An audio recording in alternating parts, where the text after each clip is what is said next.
podcasting has grown. I mean, just 5 years ago, when we started getting into podcasting in a big way, it was about 20% of Americans that really knew what podcasting was. And today it's about 50%.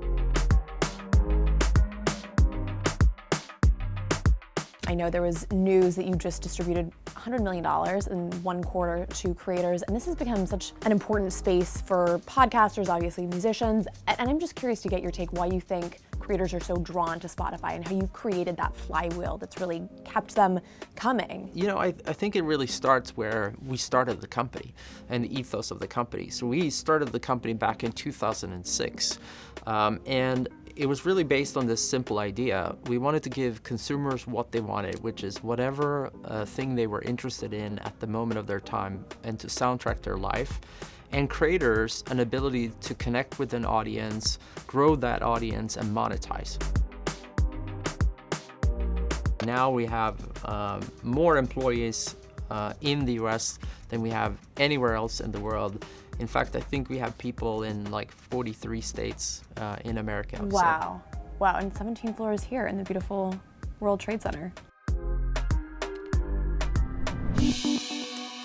Despite the fact that people now have the attention span of a goldfish, people still want to listen to 4-hour podcasts, which I think if somebody had told me that years ago, I'd be like, no way. Do you think that there is an appetite for even longer content? Like, what do you see coming next? So what's interesting for me is it's the bifurcation, right? You know, you both have more shorter form content than ever before. But what's really cool about the internet is it also is a place for niches. And so what may seem very, very small in one place, because it's now on a global scale, in the case of Spotify in 183 countries around the world, that enables something that may seem quite small to actually be very, very big on a global basis. I think that there's so much we can do and that we haven't seen yet in terms of exposing these types of things. And that means, for instance, if it is someone that has a passion about something, a deep conversation about a particular topic, even though it may be 3 or 4 or 5 hours, sometimes that can be reached by millions of people around the world that share that interest. So long-form content is here to stay, short-form content is here to stay. The most important thing we can do, however, is to package that content in ways that people find it appealing and want to engage with it. If we look at something like AI, you know, we're just in the early days for this, but imagine if you're a creator and you're the world expert at something, you know, it could be gardening or whatever, but you happen to be Indonesian. Today there's a language barrier, and it will be very hard if you don't know English to be able to get to a world stage and be able to express your knowledge and skill. But with AI, it might be possible in the future where you speak in your native language, and the AI will understand it and will actually real-time translate that to whatever the language is of the person listening or watching you. And I would hear it in this person's voice, but it's like that person spoke English.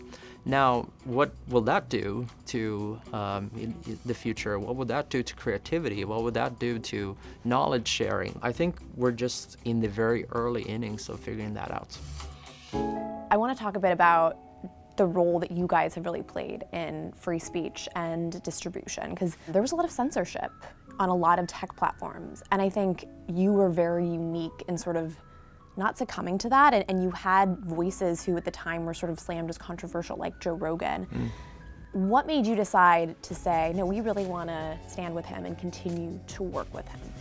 Well, I think we approached this that we fundamentally believe that there should be more debates and more discussions in the world, because that will advance society forward. It's interesting that sort of Americans like to think that that's our entire thing is free speech, and yet a lot of the American tech companies sort of didn't follow through on that. Would you say free speech is one of your key values at Spotify? Well, I would say having more debate and more conversation is our core value. For me, this is an American thing. This is like something we do everywhere in the world. We take our role incredibly serious about having this platform where we have, you know, over 20 million creators. Yeah. And we don't know what all of these people are saying or thinking, but we want to enable more voices. We want to enable more artistic expression. We want to enable more conversations. And so we have these this view, not just in the US, but really globally, where we engage with governments around the world on this, where we're trying to advocate having more debate, having more voices, fundamentally being a very positive thing to move us forward. Another very interesting thing about Spotify is that as everyone was moving to Silicon Valley, you moved to New York City. Why did you want New York to be your US home? Yeah, well, the honest truth is, you know, I started Spotify when I was 23. And so a single guy in my 20s, you know, New York was just a much more fun place to be than Silicon Valley. But on top of that, obviously, a lot of the music industry was either in New York or LA. And so for me, because I loved New York, I loved the hustle and bustle, the city that never sleeps, I loved the nightlife, as crazy as it sounds, there was no great strategy. It just turned out to be an amazing place to build a company, but it was totally the right thing for Spotify.